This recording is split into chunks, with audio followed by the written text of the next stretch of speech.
Y voy a empezar a grabar, ¿no? Porque después se me olvida y nos vamos a perder de tener la conferencia. Adelante, Miguel, adelante. Bien, no sé, compañeras, si empezamos.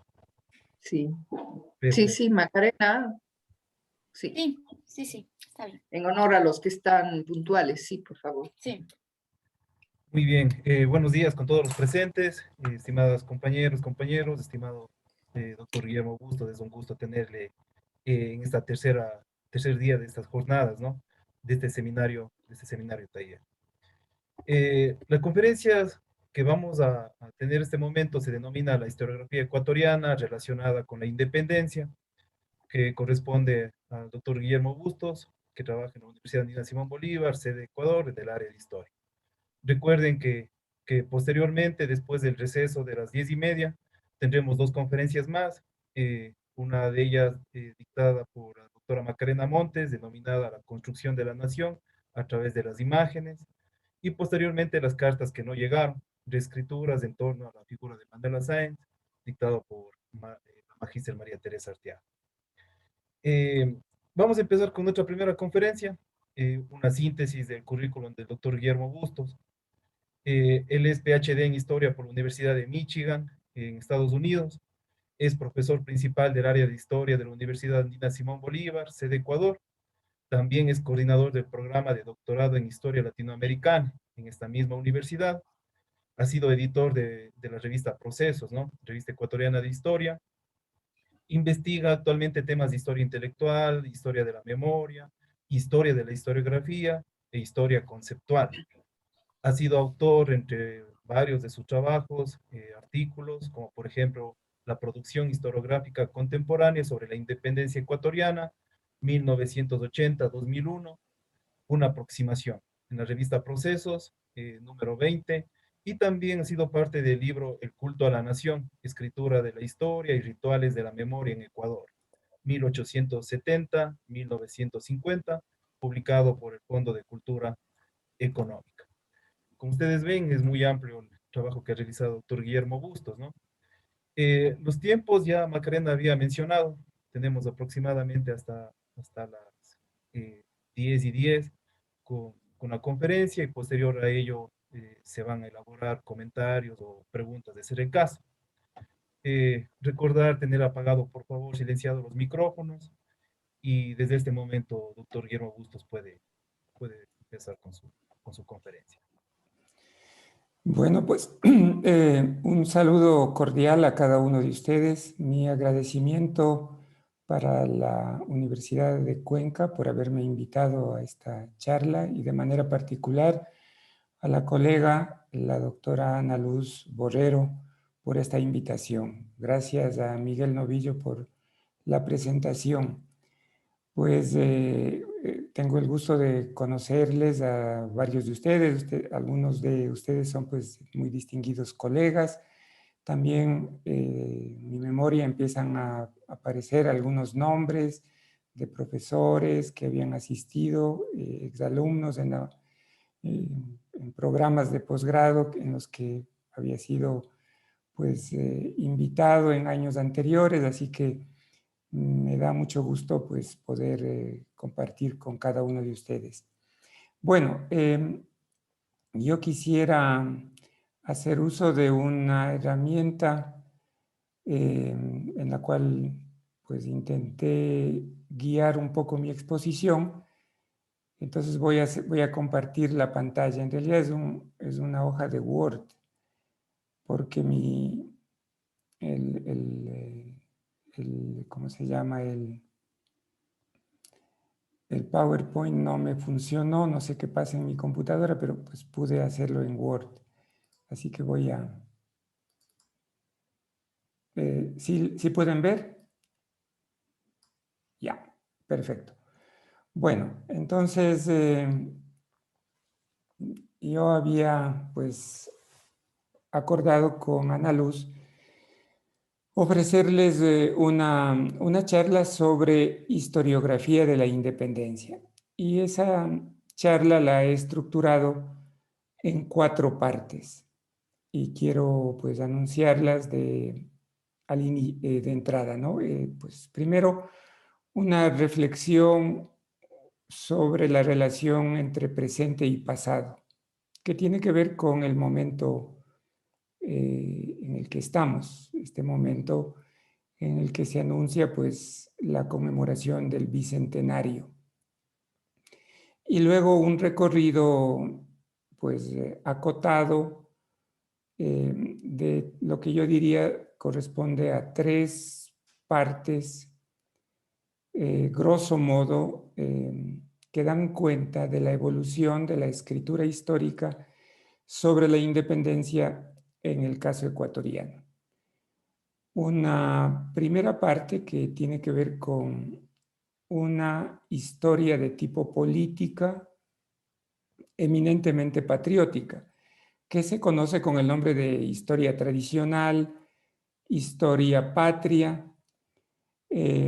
Algunos la llaman historia clásica, pero a mí me parece que es un nombre equívoco, porque se confunde con pues, la historia del mundo clásico, Grecia y Roma, que no es del caso. Esta historia política de tipo patriótica tuvo su vigencia, pues, digamos así, desde la segunda mitad del siglo XIX, a mi modo de ver, hasta la primera mitad del siglo XX. Y ha tenido como eje principal, a partir de la década de 1920, la producción de la academia. El segundo momento yo lo llamo de una historia, por un lado, estructural, y por otro lado, la emergencia de una historia de tipo social que aparece en el contexto de la irrupción de las ciencias sociales en lo que hoy es Ecuador. Eso se desarrolla entre los años en las décadas de 1960 y 1980. Y por último, el desarrollo de lo que sería una nueva historia política iberoamericana, que avanza desde la década de 1990 en adelante. Bueno, pues sobre eso voy a trazar un conjunto de coordenadas. Bueno, vayamos a la primera parte, ¿no? Todo ejercicio de pensar el pasado en términos de lo que llamamos la disciplina histórica parte de definir un locus de enunciación que tiene que ver con el presente, cualquiera que sea este, y algo que se define como el pasado, una otredad. Entonces, esa relación entre cómo conocemos, cómo comprendemos, cómo interpretamos eso que llamamos pasado, tiene que ver con una relación, por un lado, un movimiento del presente hacia el pasado, pero por otro lado también una relación del pasado hacia el presente y de aspectos de los cuales podemos dar cuenta que somos producto o hemos recibido influencias y de aspectos de los cuales no somos conscientes. Entonces, yo diría que este ejercicio de pensar cómo se ha escrito sobre lo que hoy llamamos independencia se engarza precisamente en este ejercicio pleno de historiografía. Esto es la escritura de la historia. Cómo se ha escrito eso que en el pasado denominamos independencia. Entonces, aquí hay una relación dialéctica entre presente, pasado, y que es sobre la cual vamos un poco a dar vueltas. Esto además ocurre no en cualquier momento. Ocurre en un momento en el que pues, nos formamos parte o nos aprestamos a recordar algo que hemos llamado el Bicentenario. Y entonces, en vez de aceptar de manera pasiva, como si estuviéramos ya programados para evocar ciertas fechas, creo yo que podemos manifestarnos de manera activa y entonces empezar a preguntarnos las cosas más elementales, las cosas básicas, que me parece que son las que al tomarlas en cuenta como aspectos de fondo pueden darnos algunas luces, ¿no? ¿Qué recordar? ¿Qué conmemorar? ¿Qué entenderíamos por conmemorar o por celebrar? Y cuando hablamos de independencia, ¿qué aludimos por ella? Hablamos de revolución, hablamos de guerras de independencia. Todos esos tres elementos dan cuenta de un mismo fenómeno o hacen relación a aspectos diferenciados.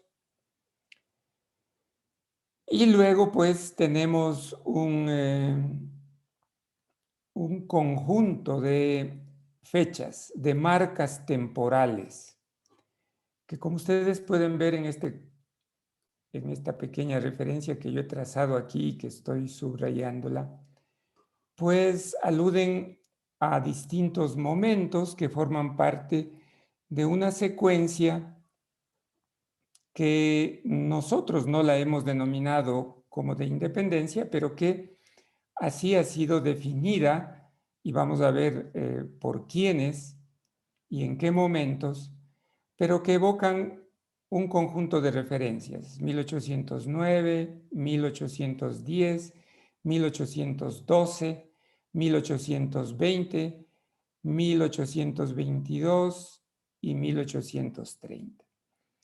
Y de eso, pues, han transcurrido el primer centenario, que nos evoca a otro momento, nos lleva a una coyuntura particular, y por último, pues, volvemos un poco sobre las circunstancias de las que podemos dar cuenta nosotros como sujetos, como ciudadanos, como intelectuales, como profesores, como historiadores o historiadoras. Y cuando uso pues una formulación como historiadores, estoy refiriéndome también a historiadoras, ¿no? O ciudadanos, también estoy refiriéndome a ciudadanas, de una manera genérica, a hombres y mujeres, o que se reconozcan bajo cualquier modalidad o relación de género, como individuos que pensamos este devenir. Entonces, tenemos aquí un conjunto de fechas. ¿Y cuál es la fecha que nos representa? ¿Cuál es la fecha que nos han dicho que nos representa? ¿Cuál es la fecha que se enarbola? Y luego viene, pues, la consideración de propiamente el bicentenario, ¿no? Dos siglos de qué. Y ese bicentenario, pues, nos lleva a considerar algunos factores que han estado presentes en esto que podríamos llamar unos momentos del pasado, digamos así, el momento de 1809 o el momento de 1810 o el momento de la batalla de Pichincha de 1822, que en la larga duración de su rememoración se han convertido, pues, en la historia monumental, en la primera versión. Hay una historia monumental, una historia que está plasmada en figuras de bronce, que algunos la llaman la historia de los héroes de bronce, que es esa historia para recordar. Es la historia que también está presente en los museos. Bueno, ya no bajo la figura de digamos, de bultos o de personajes hechos de bronce, sino hechos de otros materiales. En el caso, como ustedes conocen, de Quito, pues hay un museo de cera, representaciones de la plástica, etcétera, etcétera. Entonces, son estos individuos que aparecen revestidos de características extraordinarias y a los cuales les llamamos héroes, y son los que pueblan pues el pasado. Y entonces ese pasado de la independencia aparece revestido bajo el halo de la heroicidad y de la monumentalidad. Entonces, nosotros como individuos del 2021-2022, tenemos que pensar en qué medida aceptamos pues ese cortejo de héroes de bronce o en qué medida buscamos desafiar ese cortejo, entenderlo de otra manera, pero también podemos historiar a ese conjunto de héroes de bronce para ver cuál es su historicidad, cómo fueron creados, cómo fueron construidos. Y entonces ustedes van a ver que van a hacer un análisis histórico, digamos, en una doble dimensión. Por un lado, tiene que ver con la comprensión de los acontecimientos, de esos momentos que son objeto del trabajo de análisis. 1822, para poner el caso, ¿qué ocurrió en 1822? Y luego, pues la carrera mediante la cual estos individuos se convirtieron en héroes, fueron heroificados, fueron monumentalizados. Entonces tenemos una doble composición. Luego viene pues todo esto alrededor de lo que llamamos las tradiciones. Las tradiciones, pues cuando hablamos de tradiciones hablamos de memoria institucionalizada, de memorias que tienen que ver algo con las estructuras de poder. Para que una memoria se convierta en tradición, esa debe pasar por una aceptación de las estructuras de poder. Pues un gran estudioso de los estudios, así llamados estudios culturales, que venía de esta tradición del neomarxismo historicista británico, Raymond Williams, pues consideraba las tradiciones, las repensaba y sobre la base del pensamiento gramsciano, pues él veía una relación estrecha entre los procesos de construcción de hegemonía y la manera en la que se han edificado las tradiciones. Unos pocos años más tarde, un notable historiador inglés y también un antropólogo, que no sé si es de nacionalidad inglesa, pues me estoy refiriendo a Eric Hobsbawm y a Terence Ranger, me parece que es el otro. Ellos compilaron un libro que pues, ha recibido el nombre de las Tradiciones Inventadas, luego de haber hecho una gran conferencia en la revista británica Pasado y Presente. Y una de las conclusiones centrales de este, llamemos así, hallazgo historiográfico, antropológico, es que las tradiciones se inventan. Entonces, si las tradiciones se inventan, pues pierden ese halo de que han sido naturalizadas a lo largo del tiempo, de que son inquebrantables, de que son intransformables, y entonces nos enfrentamos con la plasticidad de la tradición. Y aquí parecería que hay una especie de oxímoron, ¿no? Las tradiciones se inventan y se reinventan. Entonces, tenemos como individuos del 2022 y 2021, podemos pues si decidimos dejar de ser una especie de zombies de la contemporaneidad, pues tenemos que alzar la cabeza y pensar en qué tradición queremos insertarnos o queremos reinventar esta tradición de conmemorar a los héroes de bronce, a la historia monumental, y bajo qué razones y con qué argumentos podemos hacer esas operaciones de pensamiento crítico. Porque a la larga de lo que estoy hablando es pues, de repensar, pero de repensar en clave crítica, ¿no? Entonces, ¿cómo enfrentamos estas tradiciones y cómo las reinventamos? Porque las tradiciones también son productos históricos y como tales tienen caducidad.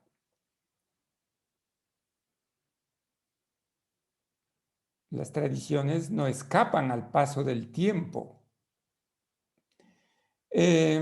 Entonces, me parece que estamos en un momento en el que tenemos la responsabilidad de hacer estas operaciones.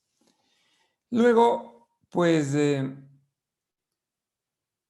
a lo largo, yo diría especialmente de los 150 años posteriores a lo que se llama independencia, esta se volvió un acontecimiento o un proceso que, según la formulación de un notable historiador colombiano, Germán Colmenares, decía él, la independencia se volvió un momento de constante retorno.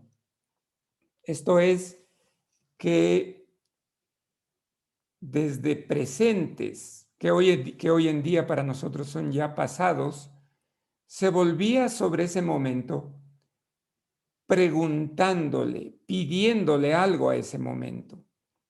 Por eso él hablaba de un constante retorno.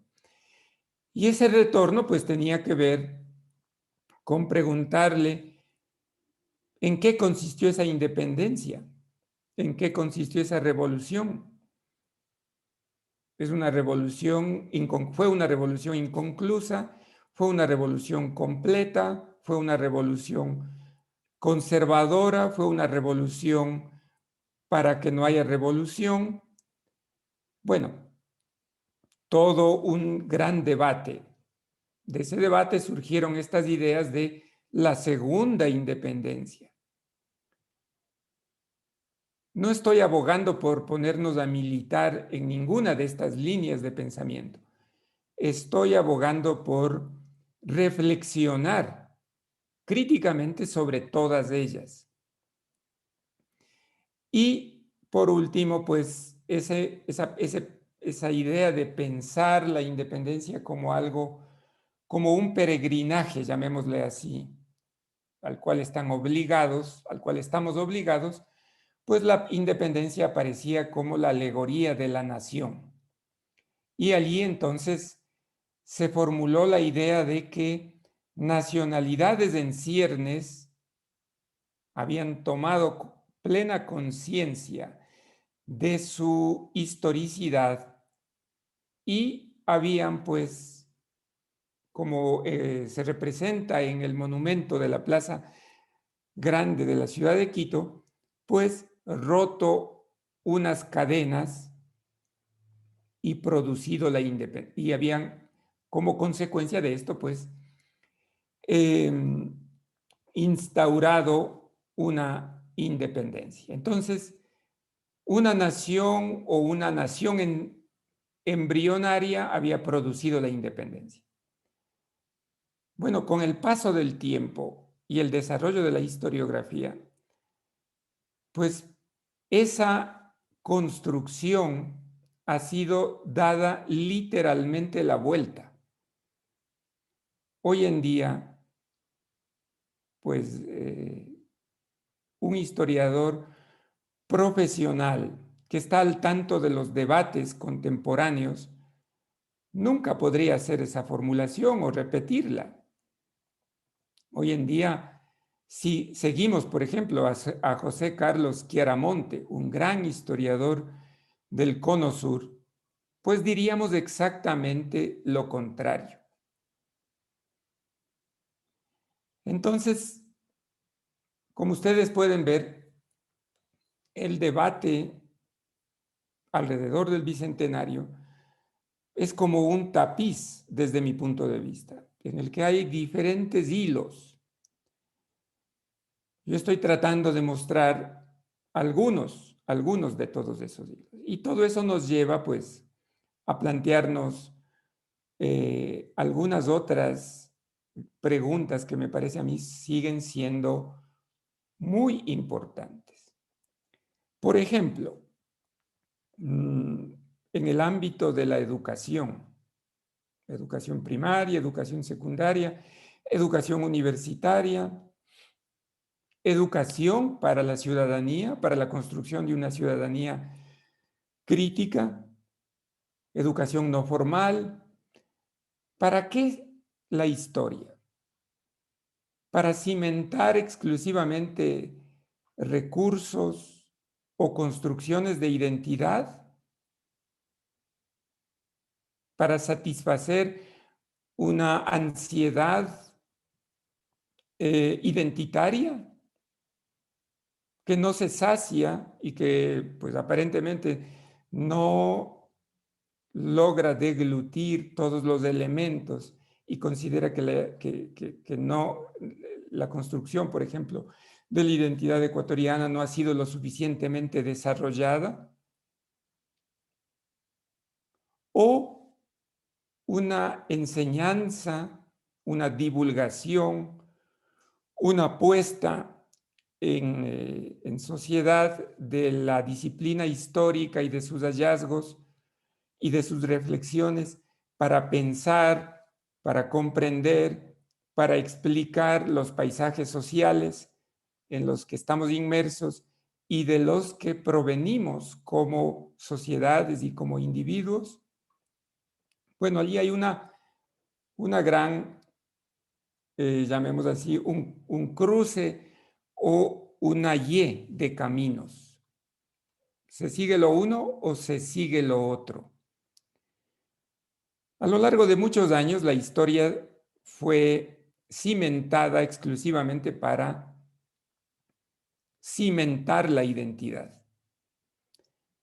Y eso produjo la atrofia del pensamiento. Uno aprende historia únicamente para creerla, como un acto de fe. Desde hace algunos años yo vengo insistiendo con otros colegas en una historia para pensar, para comprender, para aprender a pensar históricamente. Bueno, si es que adoptamos esa vía, entonces pues tenemos que ver lo que en el ámbito psicopedagógico se llama pues el pensamiento hipotético deductivo. Para ponerlo de una manera simple, lo que hoy hagamos o dejemos de hacer como grupos sociales o como individuos tendrá necesariamente un impacto en el futuro inmediato o de larga duración. De alguna manera, lo que hoy vivimos, solamente uno enciende el receptor de televisión y mira lo que está ocurriendo en Europa, las inundaciones. Mira los incendios forestales en la zona occidental de Estados Unidos.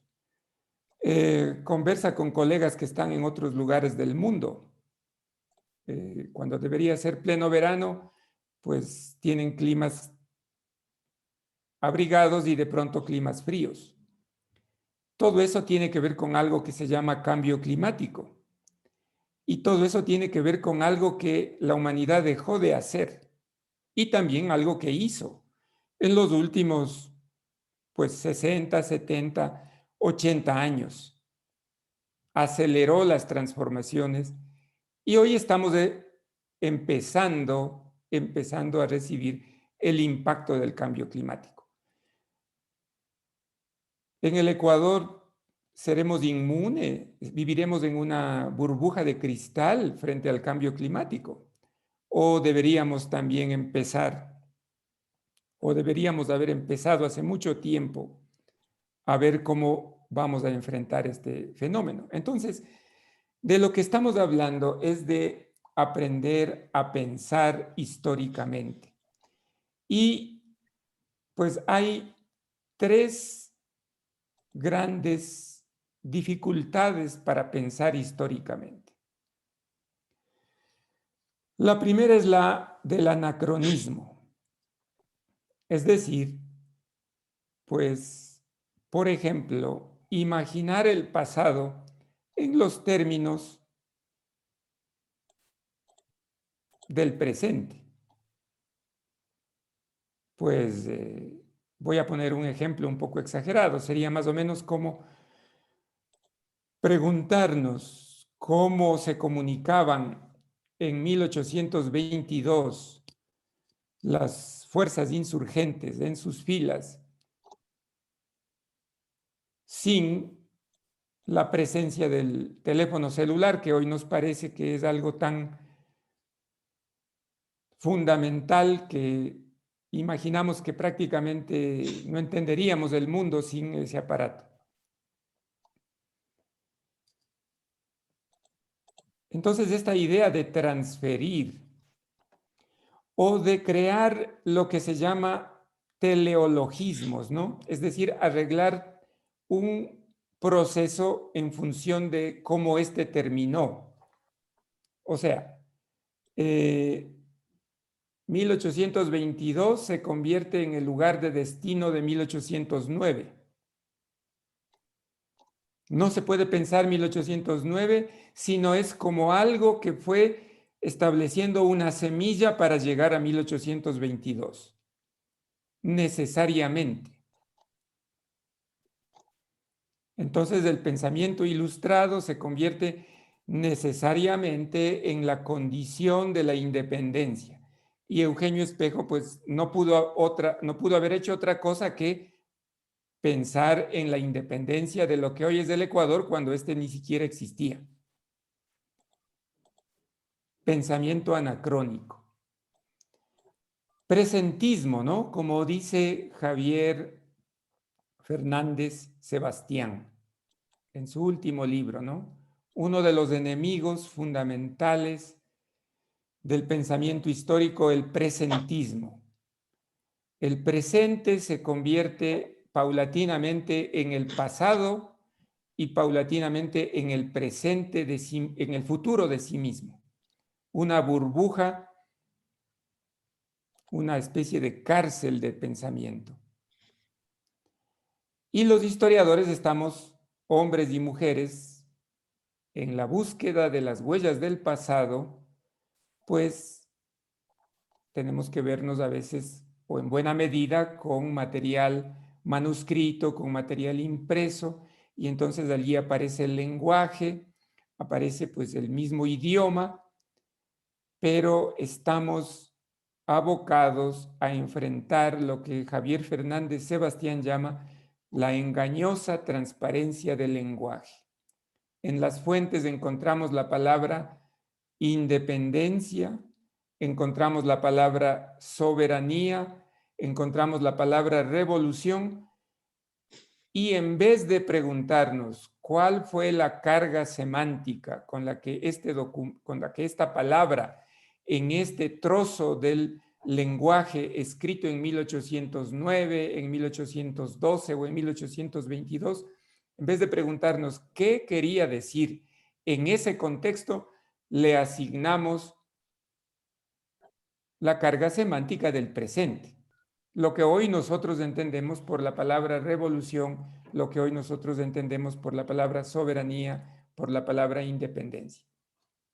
Bueno, entonces, como ustedes pueden apreciar a través de este recorte que he hecho de algunas coordenadas para poder aproximarnos a esta gran tarea, que es una tarea del colectivo de historiadores e historiadoras, profesores y profesoras, cómo repensar la independencia, cómo conmemorarla, cómo leer críticamente las tradiciones. Esa sería, digamos, un poco la conclusión de esa primera parte.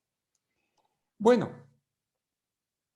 para pensar eso, hay pues múltiples caminos. Yo voy en este caso a seguir tan solo un hilo de esos caminos, un hilo de ese tejido amplio, ¿no? Que tiene que ver con la escritura histórica, cómo desde lo que podríamos llamar la República de las Letras o desde lo que ya en el siglo XX podríamos llamar el campo intelectual de la escritura histórica, cómo se hizo esa escritura, cómo se elaboró esa escritura. Una historia de la historia, podríamos decir, ¿no es cierto? Y entonces, me parece que ese es un insumo. Hemos señalado que hay muchos otros. ¿Cómo se ha recordado la independencia? ¿Cuáles otros, de qué otros registros discursivos y de qué otras prácticas sociales han estado asociadas con la evocación, el recuerdo de la independencia? Serían pues también dignos de mucha consideración. Bueno, entonces yo voy a hacer una breve referencia porque el tiempo está pasando y creo que me extendí mucho en el primer punto. Bueno, esto que llamamos una segunda parte, ¿no? Tiene que ver con cómo aparece el discurso histórico, cómo aparece la historia como una actividad intelectual singular, específica, y qué contenido tiene esa actividad, de qué medios se vale. Bueno, yo aquí he puesto pues unas referencias de obras y autores que me parece que son importantes de tener presente. Bueno, ¿cuál será pues cuál será la obra más temprana en la cual se construye una representación histórica sobre la independencia? Y a mí me parece que sin lugar a dudas, esa obra es la historia de la Revolución de la República de Colombia, escrita por el intelectual antioqueño de Nueva Granada, por lo tanto, José Manuel Restrepo, quien pues se había desempeñado como secretario de Simón Bolívar cuando éste era presidente de la República de Colombia.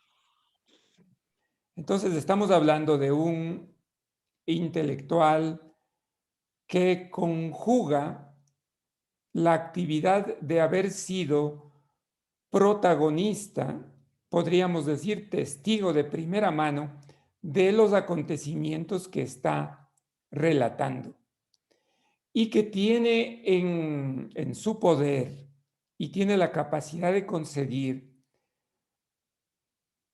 un conjunto de evidencias escritas que diríamos pertenecen a lo que hoy llamamos evidencias oficiales, documentos oficiales.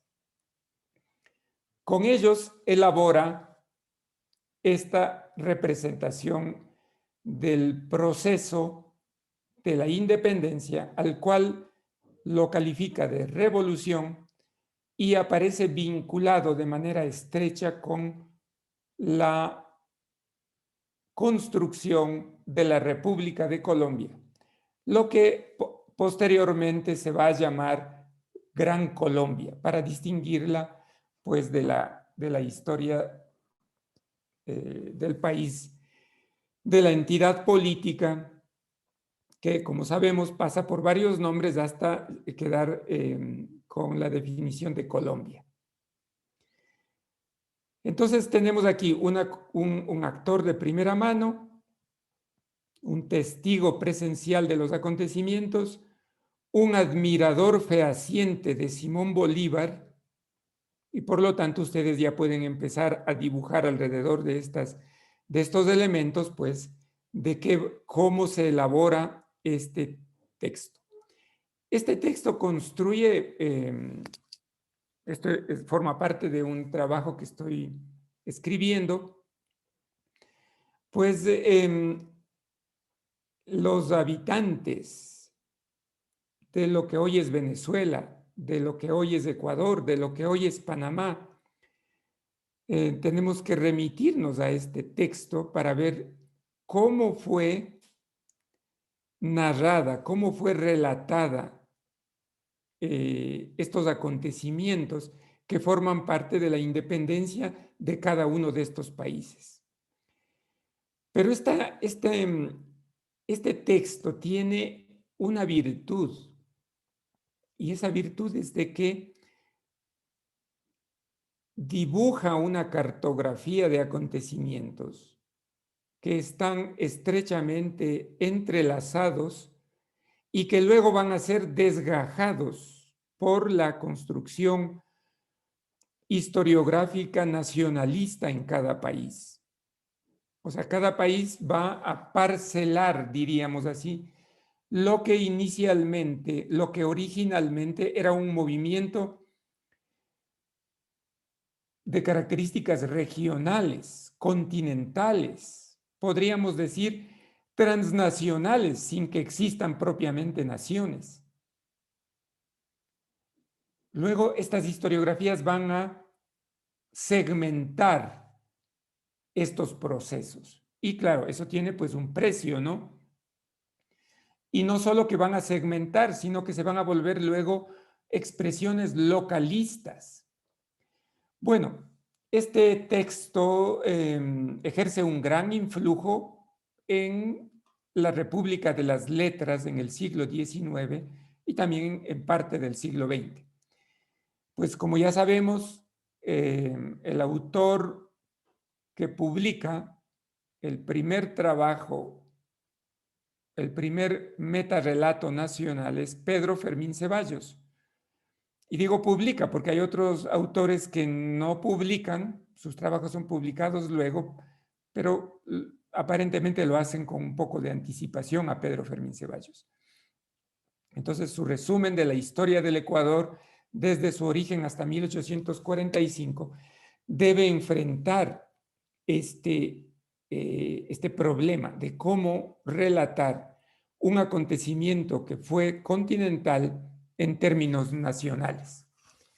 Y él va a tener que relatar el movimiento de la primera junta de 1809 y en ese sentido va a hacer una labor un poco crítica, va a seguir a Restrepo en la perspectiva crítica sobre la primera junta. En vista de que la primera junta fracasa, hay una crítica que se hace en términos historiográficos a ese fracaso. Y eso va a aparecer de manera fuerte en esta historia de Pedro Fermín Ceballos.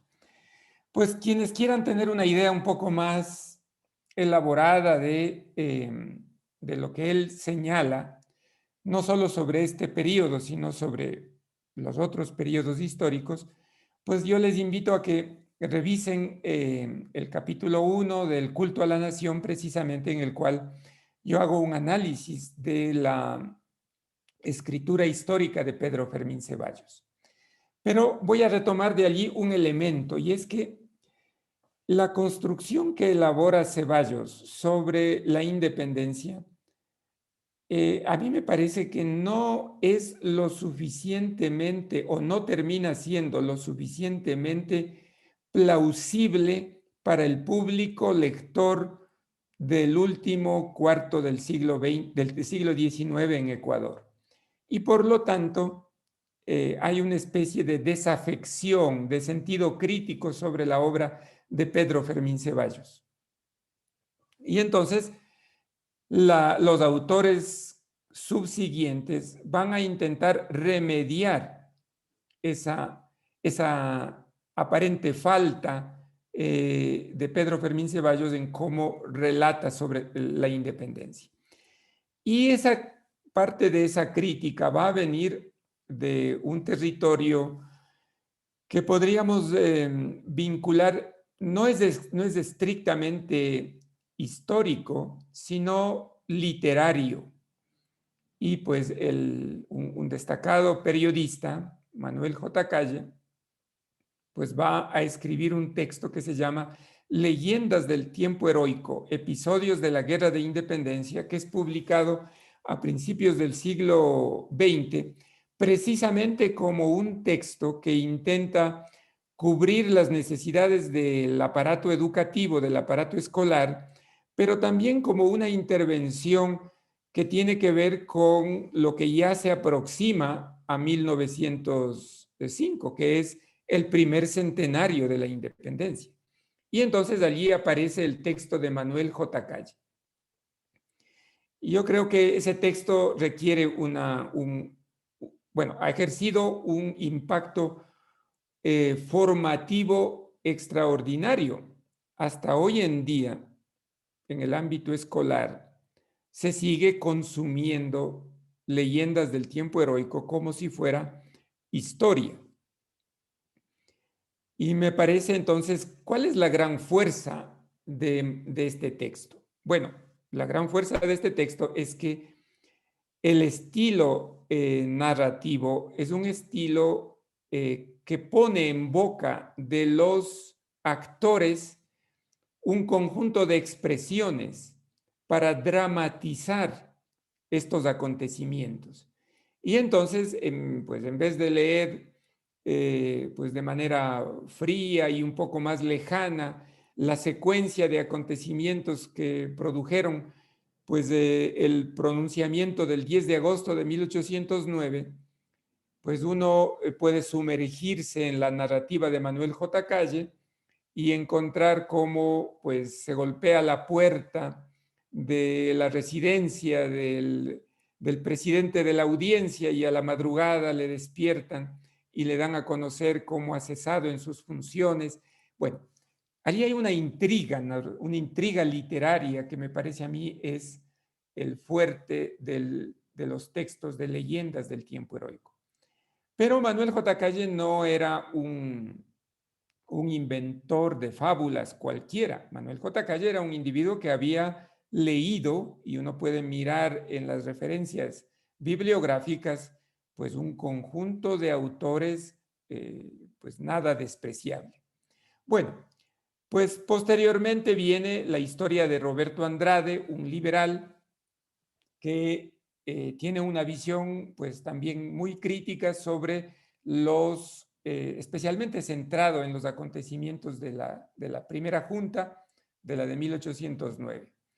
Y a partir de la formación de la Sociedad Ecuatoriana de Estudios Histórico-Americanos en 1909, miren ustedes, pues ese es un momento importante, y luego cómo esta sociedad se convierte, se transforma en Academia Nacional de Historia, pues ¿qué es lo que hace la Academia Nacional de Historia? Pues vuelve sobre diferentes periodos, pero vuelve también sobre la independencia y vuelve buscando fuentes. Entonces, durante estas primeras décadas, la búsqueda de fuentes, la publicación de fuentes, se convierte en una actividad muy importante. Y esas fuentes buscan, pues, poner el test del archivo a las elaboraciones que se habían hecho de manera con una base institucional muy débil, porque recordemos cómo trabajaba Pedro Fermín Ceballos, con qué archivos, con qué bibliotecas. Si hoy en día pues los historiadores y las historiadoras sufrimos el problema de acceso a los archivos y la tremenda desatención que padecen por parte de los poderes públicos, imagínense en estos momentos.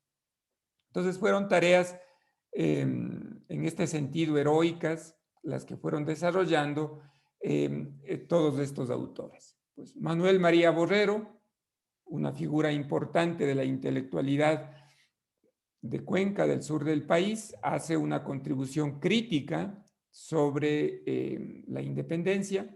A esto le van a seguir pues José Gabriel Navarro, Carlos de la Torre Reyes. Bueno, el conjunto de todas estas elaboraciones es que estas elaboraciones hacen un primer gran esfuerzo por el trabajo en archivo, documentar sus aseveraciones, pero las preguntas que dirigen al archivo son las preguntas que buscan resaltar el sentido patriótico.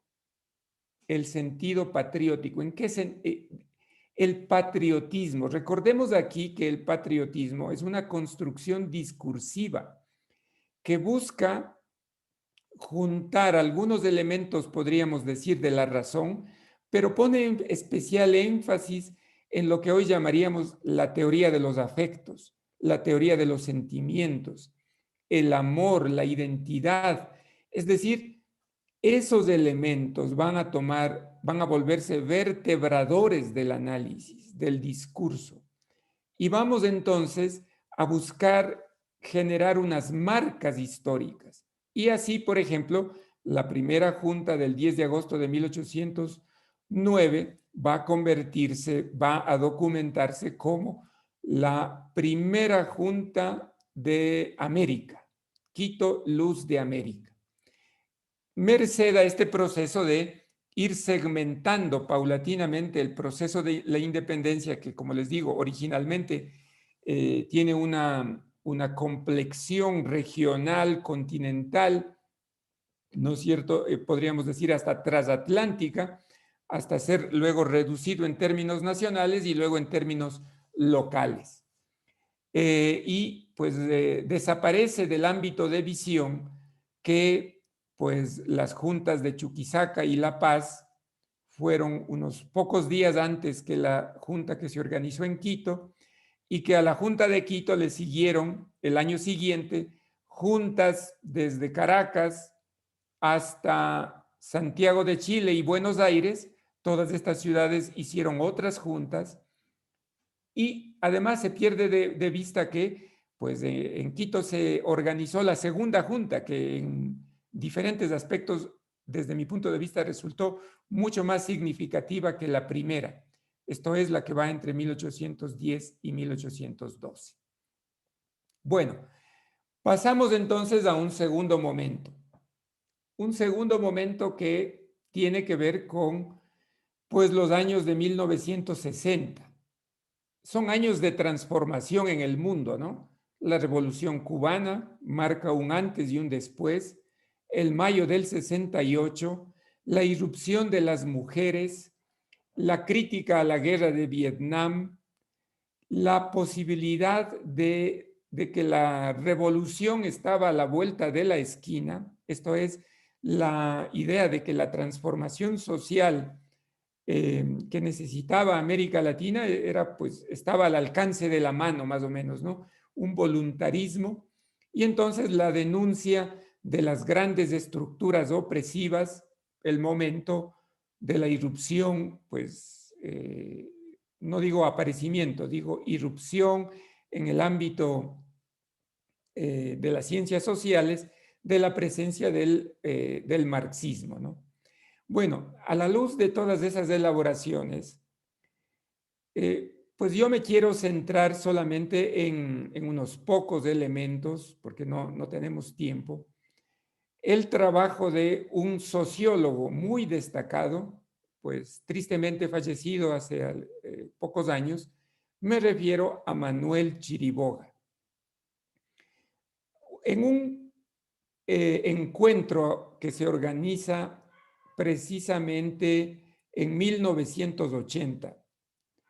A propósito de los 150 años del establecimiento del Ecuador como república independiente,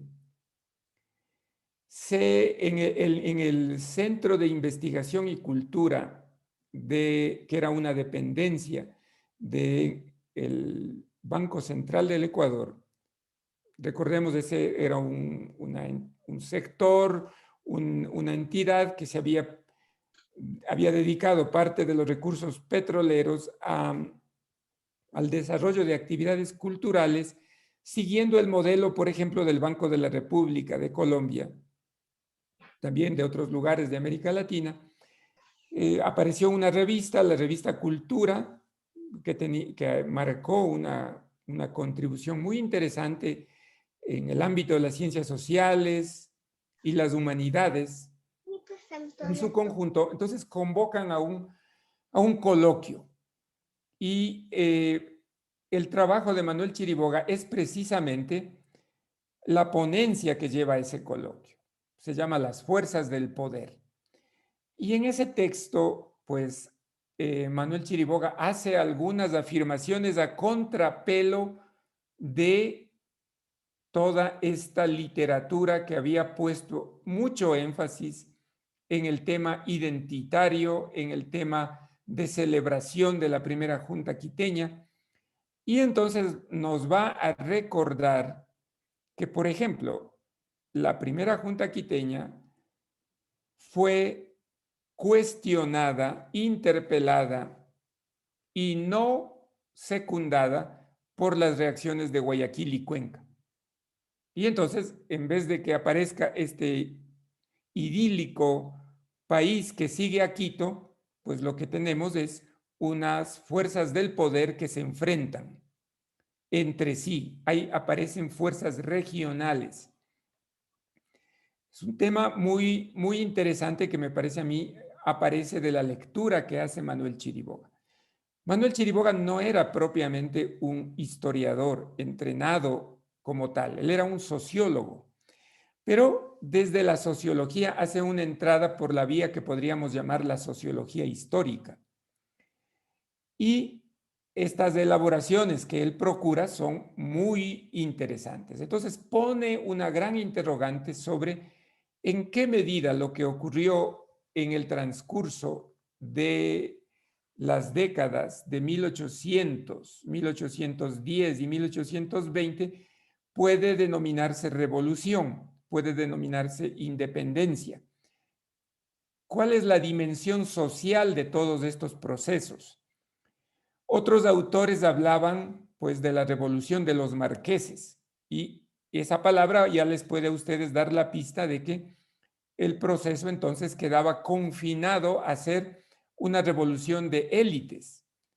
¿Y qué pasó con el pueblo llano, con los grupos subalternos? Eran los años en los que en el ámbito internacional había cobrado gran fuerza la historia de la independencia escrita por un historiador académico de Gran Bretaña, John Lynch. Yo recuerdo cuando empecé mis estudios en la Universidad Católica de Quito, el año 81, y en el segundo semestre, me parece, tomé ya un curso sobre independencia. El primer libro que leí fue el libro de John Lynch. Y John Lynch ponía un énfasis en develar las estructuras de poder y en señalar los aspectos sociales que se habían desplegado en el movimiento de lo que se llamaba la independencia. Me acuerdo claramente, por ejemplo, la expresión que John Lynch acodaba de ese movimiento y decía que los campesinos mexicanos decían que la independencia para ellos fue el mismo fraile en diferente mula. Miren ustedes, esa expresión coloquial, pues daba cuenta de que cuál era la perspectiva que se tenía sobre ¿qué es lo que transformó la independencia? Bueno, en la misma coyuntura, pues aparece un trabajo de la historia de las ideas y varios trabajos que se van a colocar bajo el paraguas de este enfoque de análisis. Carlos Paladines va a hacer los primeros trabajos, ya diríamos, académicos, profesionales sobre la ilustración, poniendo en revisión pues, el pensamiento de Espejo, de Calama, de Mejía, etc. Y este movimiento va a ser coronado por precisamente el maestro de la historia de las ideas, que era el filósofo Arturo Andrés Roig, que había llegado al Ecuador huyendo de la persecución del fascismo criminal de las dictaduras militares que se había instaurado en el Cono Sur. Entonces, poniendo a salvo su pellejo, él y su familia habían hecho un periplo desde el sur hasta llegar al Ecuador, invitados o agenciados por exalumnos ecuatorianos que habían estudiado en Argentina. Y pues la tarea que realiza Arturo Andrés Roig es formidable. Una de las elaboraciones más interesantes que él pone en marcha es precisa, que él escribe ya no como director, digamos así, de una orquesta de trabajo, sino ya de su propia obra, es precisamente estos 2 volúmenes que se van a publicar en la Biblioteca Básica del Pensamiento Ecuatoriano, Humanismo en la segunda mitad del siglo XVIII. Y por último, pues, tenemos esta elaboración del artículo central que corre a cargo de Carlos Landázuri, historiador que pues tuvo a su cargo en la obra que se llama Nueva Historia del Ecuador, pues escribir precisamente sobre la independencia. Y ustedes van a poder apreciar cómo la obra de Carlos Landázuri en el conjunto de la Nueva Historia del Ecuador se ve una obra tributaria, por un lado, de las elaboraciones clásicas o de las elaboraciones de la historia patria. Por otro lado, hace un esfuerzo por establecer un diálogo con la obra de Chiriboga, con la obra de Roig y con la obra de John Lynch. Y entonces el trabajo de Landázuri permite atisbar algunos elementos de historia social, de historia económica, que estarían como elementos del contexto en relación a los acontecimientos de la independencia. También cabe recordar que, pues, precisamente Chiriboga y estos otros autores también fueron coautores de esto que se llamó la Nueva Historia del Ecuador, un movimiento de renovación y transformación historiográfica que se lo hizo explícitamente en crítica a lo que había hecho la Academia Nacional de Historia. Varios de estos autores escribieron con palabras críticas de este cenáculo. Bueno, con el paso del tiempo, algunos de estos autores pues terminaron en la Academia de la Historia. Y pues la Nueva Historia a estas alturas ya es en algunos aspectos nueva, vieja historia del Ecuador con el paso de los años. Y lo digo yo, que le tengo mucho cariño a la obra, porque fui también autor y luego pues fui asistente de edición de todo el proceso de los 12, ya no me acuerdo, volúmenes que componen la obra. Y por último, entonces vamos a movilizarnos a un último, bueno, no exactamente el último, yo diría el penúltimo momento de la historiografía de la independencia, que tiene que ver con un cambio de rumbo en diríamos, un nuevo paradigma para pensar la independencia. Y este nuevo paradigma viene enmarcado en unos debates que se van a producir a partir de la década de 1990. Recordemos que esa década está marcada pues, por la desaparición de la Unión Soviética, la caída del muro, pues el desarrollo de la, pues el reconocimiento del desarrollo de la globalización, y en estas, y hay un especial énfasis en el mundo académico metropolitano en el surgimiento de lo que se llama la historia atlántica, un paradigma que pone en relación la revolución industrial, la revolución francesa y la revolución de la independencia de los Estados Unidos. Por eso se llama atlántica, ¿no? Tiene el Atlántico como escenario. Y esa relación de la historia atlántica va a ponerse en vínculo con lo que se llama la modernidad política. ¿Cuándo aparece la modernidad política? ¿De qué hablamos cuando hablamos de modernidad política? Y la modernidad política pues tiene que ver con que queda puesto de lado la legitimidad dinástica de los reyes para ejercer el poder político y la soberanía, y esta es reclamada por un nuevo tipo de legitimidad, por un nuevo tipo de soberanía, la soberanía del pueblo, la soberanía de la nación.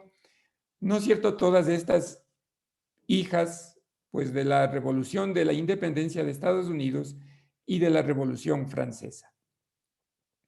Y entonces un autor de origen español, ubicado en el mundo académico francés, directamente conectado con los grandes debates precisamente de la Revolución Francesa, François Javier Guerra escribe a inicios de los 90 una obra que se va a llamar Modernidades e Independencia. Y esta obra va a ser precisamente la obra que marca la transformación del paradigma de comprensión de la independencia. Sin duda alguna, Guerra no es el único autor que venía, digamos, trabajando en esta línea. Un autor de origen ecuatoriano, nacionalizado en Estados Unidos, que ha hecho una brillante carrera académica en ese país, el profesor Jaime Rodríguez,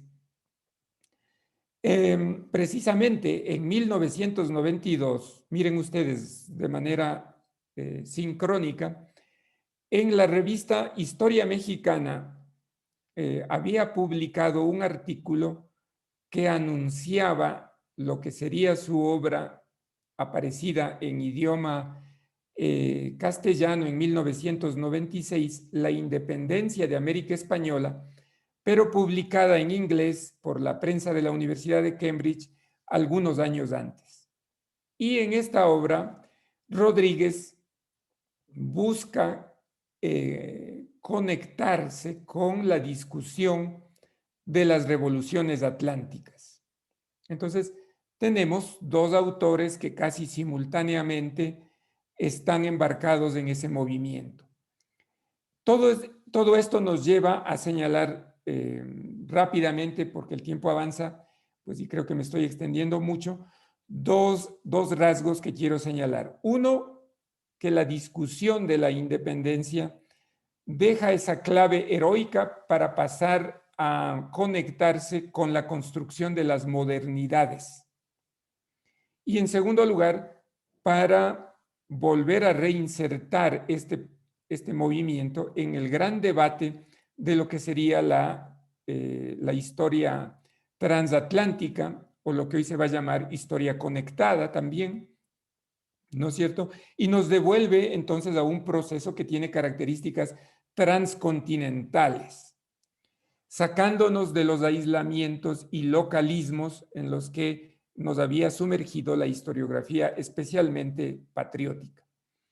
Y por último, quiero señalar el trabajo de una gran historiadora hoy en día profesora en la Universidad de Turín, Federica Morelli, alumna de Antonio Anino, otro gran pensador de la independencia y de la historia, de lo que se llama hoy en día nueva historia política, que hace su tesis de doctorado precisamente sobre el Ecuador. Territorio o nación, reforma y disolución del espacio imperial en Ecuador, 1765-1830. Considerada pues una obra clave en el nacimiento y desarrollo de este nuevo paradigma de la nueva historia política. Curiosamente, ustedes pueden darse cuenta que esta obra no ha sido hasta el momento publicada en el Ecuador. Hay una versión en italiano, luego hay una versión en francés. De esa versión en francés se tradujo por el Centro de Estudios Constitucionales de Madrid al castellano. Conocemos de esa versión, pero en el Ecuador no ha habido el interés y ya puede eso ser un termómetro de qué es lo que piensa la opinión pública sobre el tema independencia, fundamentalmente. Bueno, estas obras y esta obra que hace ya estricta relación al Ecuador, me parece que alumbra lo que daría lugar, y ya no voy a tratar en esta charla, a una quinta parte, ¿no es cierto?, que sería cómo ha sido recibida ya en el ámbito local a través de tesis de grado, de doctorado, de maestría y de licenciatura. Y entonces allí van a sobresalir, voy a mencionar pero muy brevemente solo algunas de ellas. A nivel doctoral, para mencionarlo rápidamente, 2 tesis doctorales. Una hecha en el contexto del programa de doctorado de Historia de la Universidad Andina, precisamente por la profesora Ana Luz Borrero. Un trabajo de renovación profundo que tiene que ver con Cuenca específicamente, pero que alumbra tramos importantes de comprensión de lo que sería, de lo que hoy podemos llamar la independencia del Ecuador.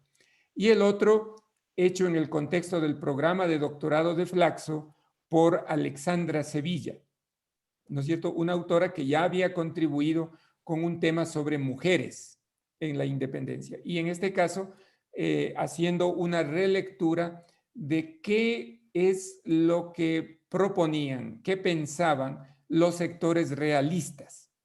Un trabajo también de extraordinaria importancia. Y luego un conjunto de tesis de maestría hechas tanto en la Universidad Andina, en el programa de maestría, como también algunas hechas en el programa de Flaxo.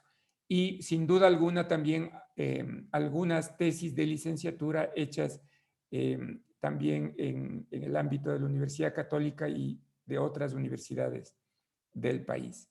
Bueno, creo que entonces hemos hecho un recorrido sobre una especie de reflexión sobre las herramientas de pensamiento para enfrentar un poco el bicentenario y luego un recorrido, me van a disculpar, apretado y ya excedido de tiempo de estos 3 momentos y solamente anunciando ese cuarto momento para poder tener una visión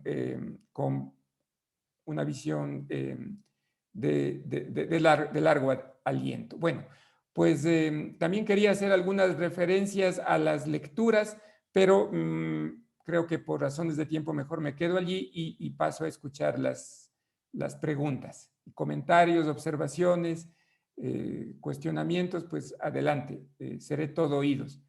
Muchas gracias. Voy a dejar de compartir. Bueno, sin duda resulta necesario y interesante, ¿no? Esta travesía historiográfica y el discurso histórico sobre la independencia. Para generar interacción, tenemos todavía unos minutos. Por favor, si pueden encender la cámara, los que deseen y estén en condiciones. Y la doctora Ana Luz Borrero está solicitando la palabra. Muchísimas gracias. Solamente para agradecer a Guillermo por esta lección de historia e historiografía sobre las independencias y recordar los distintos momentos de la construcción de una historiografía en el Ecuador y traernos a este presente y a las discusiones que en las que estamos en las que nos encontramos enfrentados ya al bicentenario. Creo que es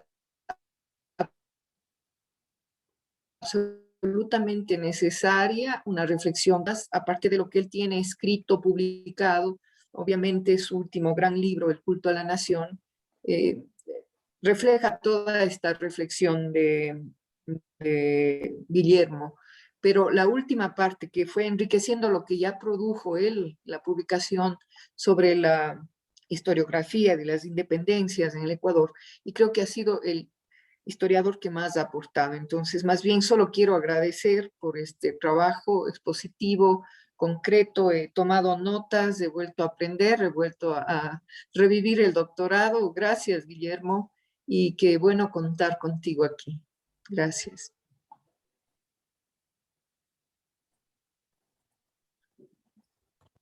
Bien, bueno, más comentarios, preguntas que quieran realizar a Guillermo.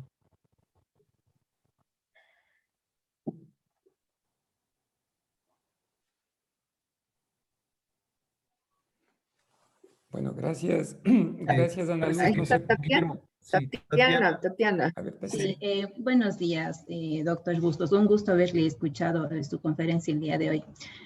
Bueno, usted al inicio de la conferencia nos hablaba de este tema de reinventar las tradiciones. Y justamente yo traía a mi mente lo que está pasando ahora con ciertos grupos sociales que han tomado nuevamente mucha fuerza. Y de hecho, en sus manifestaciones se están dando como en una apropiación quizá del espacio público. Entonces, de aquí vemos sus diferentes formas de manifestarse, ¿no? Y una de ellas que creo que han creado mucho debate es el hecho de esto de derribar los monumentos, de cierto modo expresarse rayando los monumentos.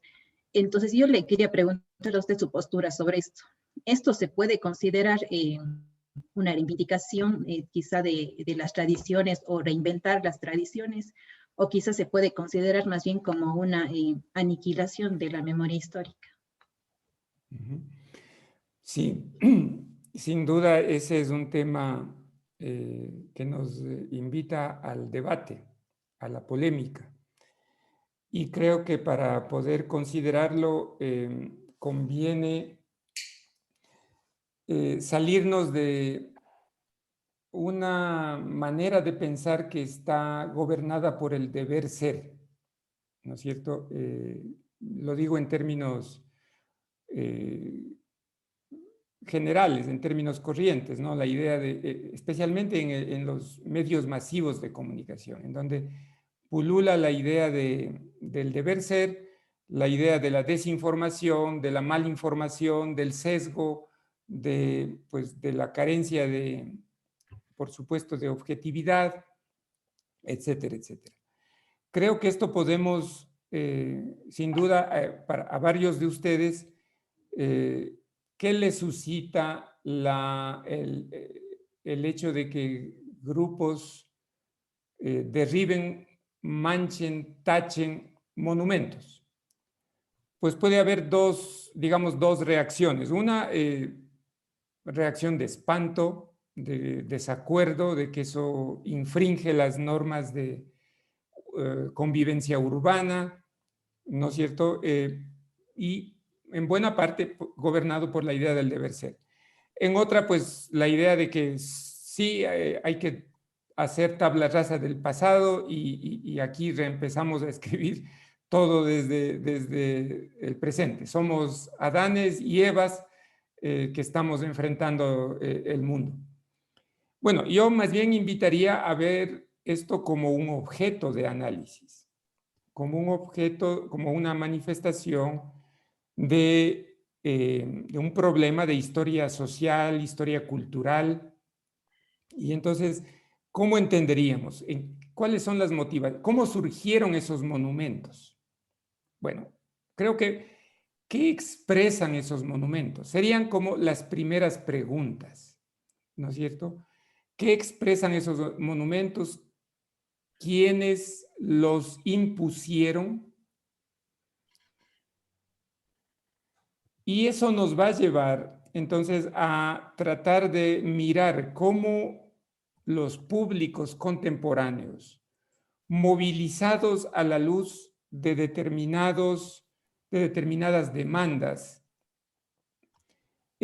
buscan expresarse en el espacio público. Y vamos a encontrar que estas acciones de manchar, derribar monumentos, se extienden globalmente. No están afincadas en un único espacio. Si recordamos los acontecimientos ¿cómo se llama? Del movimiento, de lo que terminó siendo el movimiento Black Lives Matter, la vida de los negros importa, ¿no es cierto? Como resultado de ese criminal intervención del policía sobre George Floyd y la reacción que tiene que ver con una reacción antirracista y que fue dirigida a monumentos que habían sido montados para preservar la memoria de individuos que querían mantener la esclavitud. ¿No es cierto? Y que desafiaban el paso del tiempo. Y que tenían, en el caso de Estados Unidos, referencias a la guerra civil del siglo XIX, la guerra de secesión, y que seguían reivindicando la bandera confederada, es decir, la bandera del sur esclavista. Entonces, nuestra comprensión va a salirse de los moldes del deber ser, de las formas educadas de tratar las cosas y a mirar las dinámicas sociales en su conjunto. Entonces, allí vamos a encontrar unas razones por las cuales esto ocurrió así. Luego tenemos el ámbito latino. Bueno, en el caso europeo también hay casos en Holanda, en algunos Países Bajos, ¿no es cierto?, en Inglaterra, del derribo de monumentos de traficantes de esclavos o de gente vinculada al tráfico.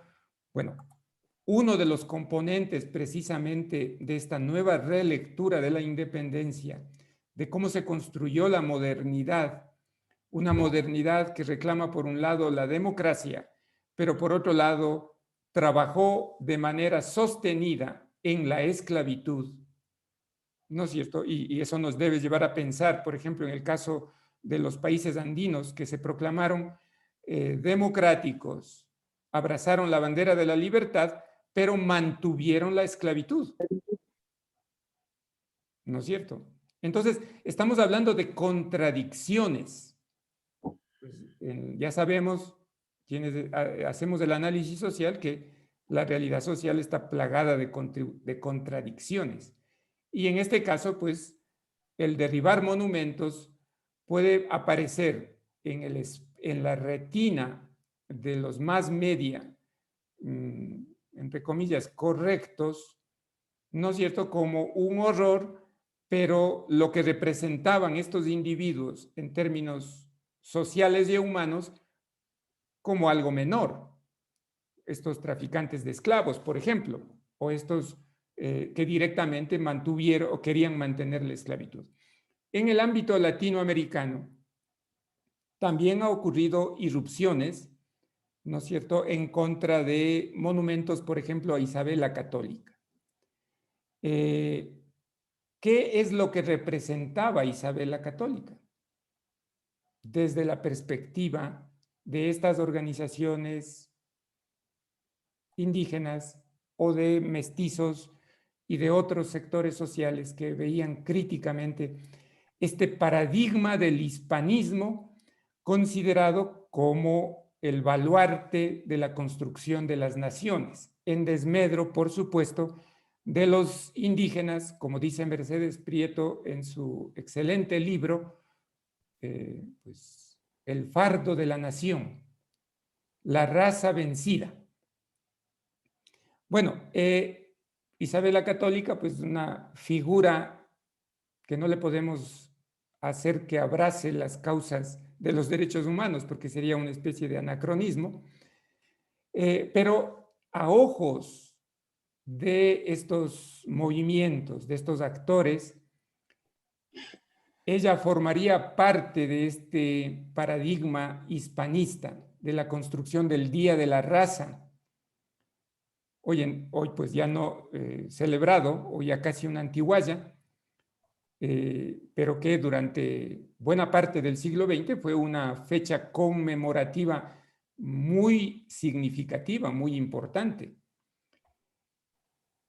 Derivado, ¿no?